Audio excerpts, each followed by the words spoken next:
আমরা এমন একটি সমাজ, এমন একটি রাষ্ট্র উপহার দিতে চাই জনগণকে, যেখানে নেতার আগে জনতা, করব কাজ গড়ব দেশ, সবার আগে বাংলাদেশ। এবং সেই জন্য আমাদের সকলকে একসাথে কাজ করতে হবে।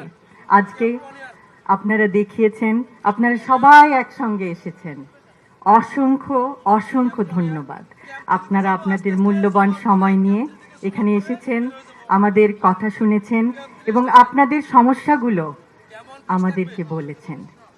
আমরা আমাদের সাধ্যমতো আপনাদের সমস্যাগুলো আরও শুনব, আরও জানব। আমরা একে অপরকে আরও জানতে চেষ্টা করব যে সমস্যাগুলো কিভাবে সুষ্ঠুভাবে সমাধান করে একটি সুন্দর সমতা ভিত্তিক, জ্ঞান ভিত্তিক, শ্রমের মর্যাদা ভিত্তিক রাষ্ট্র উপহার দেওয়া যায়। আবারও বলছি, আমার আগে আমরা, আমাদের আগে দেশ, সবার আগে বাংলাদেশ, সবার আগে বাংলাদেশ।